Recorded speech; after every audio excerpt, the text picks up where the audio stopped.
Okay, so I love guitar amps. I don't know why exactly, but they're one of my favorite parts of being a guitar player, specifically tube amps. Now, if you follow this channel, you know that I play everything. I play tube amps, modelers, hybrids, amp modeling, pedals. I like it all. If it sounds good, I like it. But there's something special about tube amps specifically. I think it's the sort of mechanical nature of them. It's the tactile nature of them. They get hot, they smell when they're warm, and the sound. There's just something about playing through an amp that's got tubes and transformers and is moving a speaker and moving air in the room that is proven really, really hard to replicate in the digital realm. Not impossible, but really hard. Now, with the current COVID crisis and everything else that's going on, most of us guitar players are stuck playing at home. Whether you are a hobbyist or someone that just plays for fun, playing at home, recording your own stuff, or someone who is used to gigging and touring and doing session work who's now stuck at home. And so I started thinking about what are my favorite tube amps for home use? What are the best tube amps out there in my experience for home use? So in today's episode of Gear Talk, we're going to talk about that. Now, before we get started, this is by no means a comprehensive list. I'm going to stick to amps that I've personally played and used and owned. I'm not going to take a look at the entire guitar amp market. That would be way too long of a video, and I'm not going to talk about amps that I haven't personally used and experienced firsthand. The other thing is some of these amps in this video were given to me, but I was not paid by any of these companies, nor was I asked by any of these companies to feature any of their gear in any of my videos. Everything I say in this video is my own personal opinion based on my experience. My air conditioning's kicking on. And if you want information about any of the amps that I talk about, they will all be linked in the description box down below. Those are affiliate links, so if you buy something through one of those links, I make a small commission, which really helps me out in making these videos. So with all that out of the way, let's jump into the video. So before we start looking at actual amps, let's talk about what makes a tube amp a good candidate for home use. First of all, the power rating.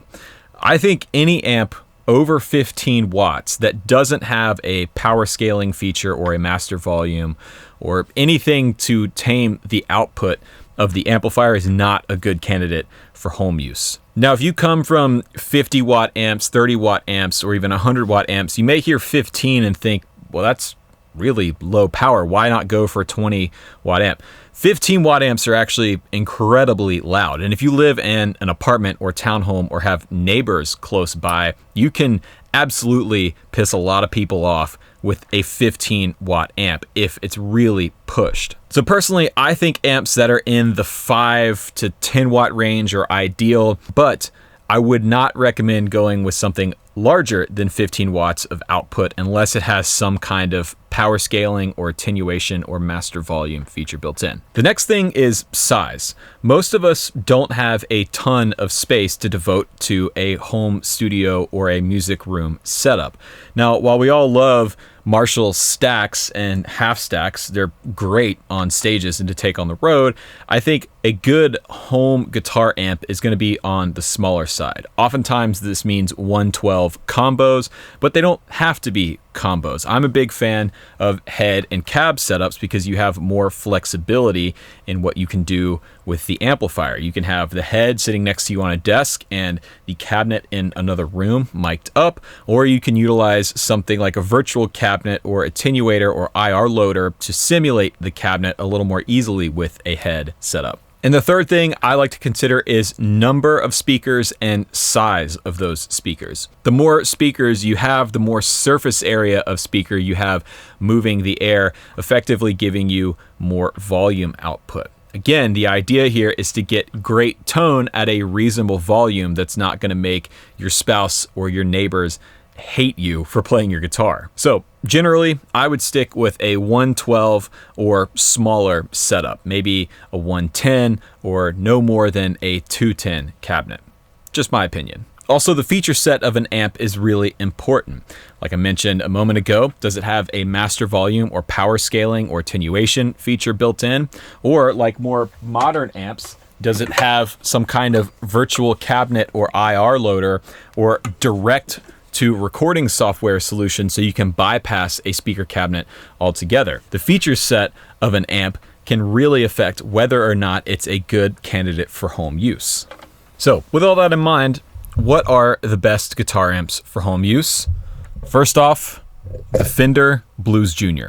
This is the Mazda Miata of guitar amps. This is the amp that I always recommend to people who say, I need an amp for home use that's not gonna break the bank. Fender Blues Jr. I want to be able to gig with it too and play small to medium-sized clubs. Fender Blues Jr. I want to be able to modify it and make changes and kind of make it my own sound. Fender Blues Jr. It needs to be reliable and not cost that much because it's going to be used in bars and get drinks spilled on it. Fender Blues Jr. This is one of the best amps on the market for a budget tube amp, home-friendly, gig-friendly, modding platform amp out there. They've been around for ages. I think the first generation came out sometime in the mid to late 90s, and I've owned this one since 2011. This is a Blues Jr 3. They since have a new version out, the Blues Jr 4. I've never played it. I don't know how it compares, but as you can see, I have used the crap out of this amp. I've done all different types of mods to this thing, including a presence control, a bias trim pot, a filter cap mod, a tone stack mod. I've swapped the speaker out. I've deleted the reverb, added a 3-way power switch with a standby position. It's then had a second filter cap mod. Now, quick disclaimer. Amplifiers are incredibly dangerous. Do not crack open the back of your amp and start messing around in there unless you are absolutely sure you know what you're doing. Amp circuits can hold enough voltage even when they're turned off to kill you if you're not careful. So do not watch this video and think you're going to jump straight into modding your amplifier. I would highly recommend you taking your amp to a certified amp technician to have your mods and all your work done rather than trying to figure it out on your own. Now the Blues Jr comes in right around 15 watts. It's a 112 combo and it's powered by a set of EL84 power tubes, which if you know anything about Fender amps, an EL84 is not typically the Fender amp sound we're all used to. Traditionally that's a 6V6 or 6L6 power tube, but this does the Fender clean to edge of breakup sound really well, and it can get into Voxy territory. Now mine does not sound like a stock Blues Jr. As I said earlier, I've modified the crap out of this thing to make it sound bigger and more open and less boxy. That is one of the downsides of these. When they're new, at least the version 3, they had a really boxy sound. They sounded like they looked, which is a small box. But the tone stack mod and the filter cap mod really cleared that up. The best thing you can do to one of these though is swap the speaker out. It's easy to do. There's plenty of options. This has a warehouse ET65, and that's the best bang for your buck in terms of upgrades for the Blues Jr.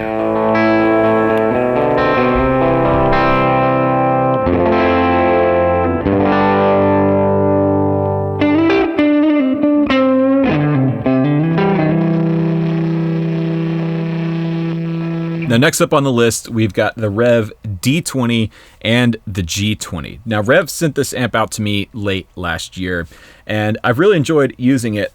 I think this is where the future of tube guitar amps, especially for home players and home session players, are headed. This is a completely tube analog amplifier circuit with some really cool digital features built in. It's got an impulse response loader. It's got a virtual cabinet built in, whole virtual cabinet system. And you can switch between 20 watts of output or 4 watts of output when running through a cabinet or through the built-in XLR DI out, which lets you go straight into any recording interface without having to mic up a cabinet or put a cabinet in another room. Something like this is perfect for home players out there, especially if you don't want to go full on into the modeling world with something like a Kemper or Helix or an AxeFx. This style of hybrid amp I think is really cool. It sort of gives you the best of both worlds. You've got the all analog amplifier circuitry using real preamp tubes, real power amp tubes, real output transformers, tied with some of the best stuff to come out of the digital amp world. The virtual cabinet algorithms, the impulse response loaders. I think this is a really cool option, not just for home players, but for gigging players as well. Another notable mention here is the Shure PT15, Pete Thorne's new signature amp with Shure. It's a similar style of hybrid amp setup, a little bit more expensive than the Revv, and I actually haven't played one, which is why I'm not featuring it in the video. But another cool amp nonetheless.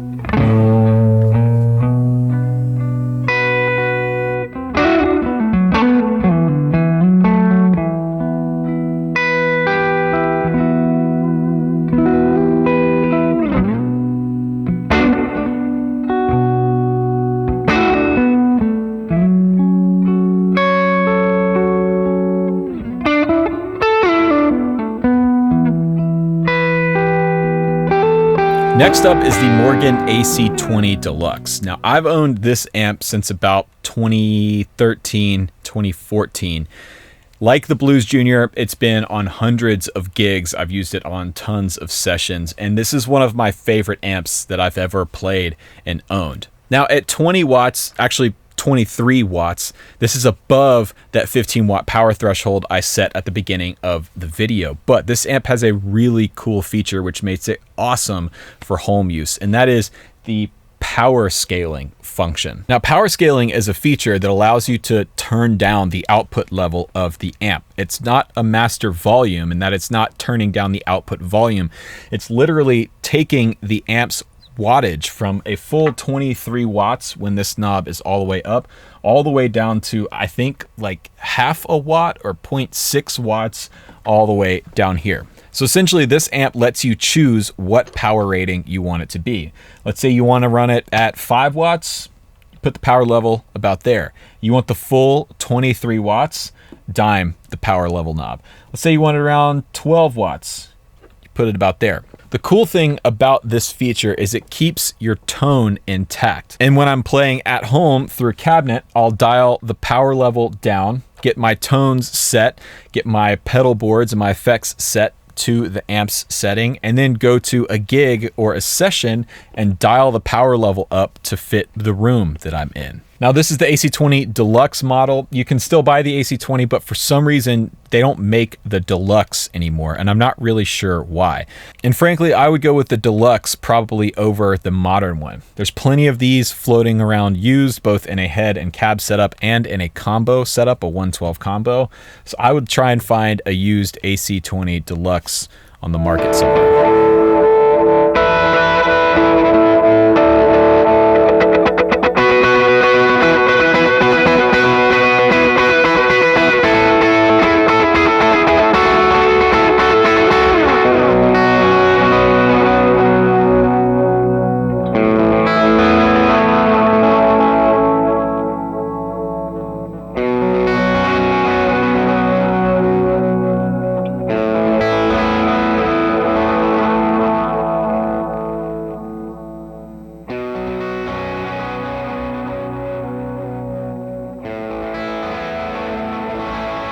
Now, I think another good candidate for a home-friendly amp is something like this. This is a Port City Pearl. It's 50 watts, 6L6 powered, all clean tube amp. Now, if 20 watts was over my 15 watt threshold, then obviously 50 watts is way over the threshold. So you might be wondering, why is this amp a good candidate for home use? Because it's a clean pedal platform amp with a really good master volume. Now, not all master volumes on amps are created equal. Some master volumes, depending on how they're wired in the amp's circuit and in the tone stack, will affect the tone and the output of the amplifier. The Hiwatt Custom 20 behind me, an amp that I love, has that type of master volume where it's affecting not just the volume output of the amp, but also the amount of gain that the amp is putting out. The Pearl, though, really just makes it louder and quieter. Because this is a completely clean amp that does not break up on its own at all, this master volume control here sort of has a similar effect as the power scaling function on the Morgan. It allows you to keep the tone of your amp intact with just turning the volume control down. Now this amp is a little bit older. It's from 2010 compared to the other amps that I've talked about so far in this video. So it doesn't have any fancy new features. It doesn't have a DI out. There's no power scaling or cabinet modeling or anything like that. This is just a good old-fashioned clean tube amp. The thing that this amp does really, really well is take pedals. If you're the type of person that likes to use pedals for your overdrive sounds, your gain sounds, you like to utilize a lot of modulation, a lot of reverb and delay, a clean pedal platform amp is a great candidate for you. And because this amp is 50 watts, if you are a gigging guitar player, somebody that's going to be going out and using it live, this has the power to keep up with a band on its own. If you put this on top of a 212 or 412 cabinet, it'll absolutely fill up pretty much any stage you would ever find yourself on. So there's plenty of amps out there on the market like this one, but something that's a little bit higher wattage and a clean pedal platform amp that has a really good master volume control, I think is a great candidate for a home amp.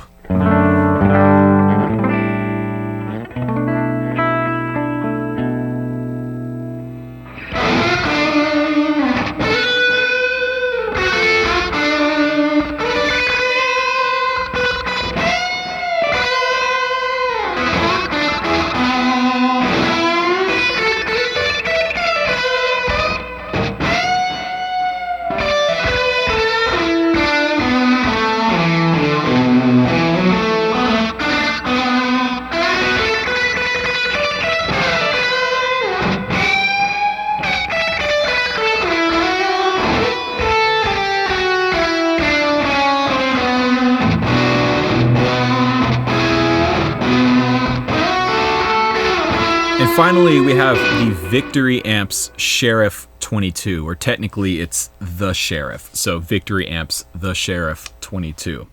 Now the reason I picked this to feature is because of the output section. This is another thing to look for in amps that are good candidates for home use. Now on the front, you can see this is essentially like a Marshall style amp. You've got two inputs, a high and a low gain, independent volume controls for each input, a 3-band EQ, presence control, and a master volume. Now, this master volume works a little bit differently than the one in the Pearl. This is going to have some effect on the overall tone of the amplifier. The more you bring up this master volume control, the more you're going to introduce power amp distortion, and the more you bring it down, the less power amp distortion and cleaner overall sound you're going to have, along with a lower output. Now at 22 watts, I think this amp is too powerful for home use as it sits.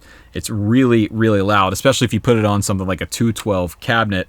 It's a great gigging amp, but 22 watts is too much for the house. However, this amp and amps like this in Victory's lineup have a really cool feature on the back, which is a dedicated speaker output that runs the amp at 0.3 watts. Now this is something I'd like to see amp builders do more of because it caters to the home market really well. You can take this amp, which is a good option for gigging at 22 watts. It'll fill up pretty much any stage you would ever find yourself on, and it allows you to power a speaker cabinet at home at a reasonable volume. And something like this is good for you players out there that are anti-digital. You don't like something like the Revv or the Shure PT15 because you don't like the modeling algorithms or the impulse response loaders, or you don't want to deal with software. Totally cool. I get it. This is completely analog. No USB cables, no computers. Just plug your cabinet into this output here and you've got 0.3 watts instead of 22.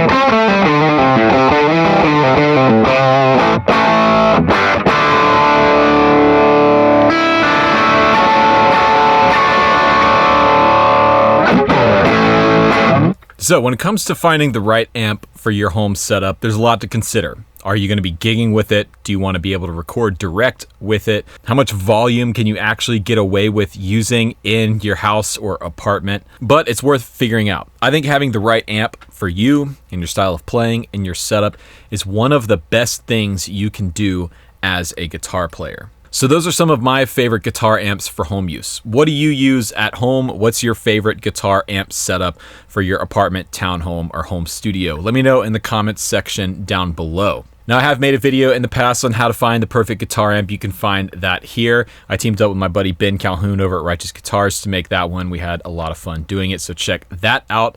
And be sure to check out the links in the description box down below if you're interested in finding out more information about the amps I talked about in today's video. Again, those are affiliate links, so if you buy something through that link, I make a small commission, so thank you for that. If you want to learn more about tone and how to set up and dial in guitar amps, I made a video course dedicated to that and other subjects called the Tone Course. You can check that out in the description box down below. I created that video course for guitar players who are trying to step their tone game up to the next level and understand more about how guitars and effects and amps all work together. If you haven't done so already, be sure to subscribe and click the bell icon to be notified when I'm going live and posting new videos. And you can check out the Gear Talk playlist down below as well. Anyways, thanks for watching. I hope you enjoyed today's video. My name is Rhett Shull, and remember, there is no plan B.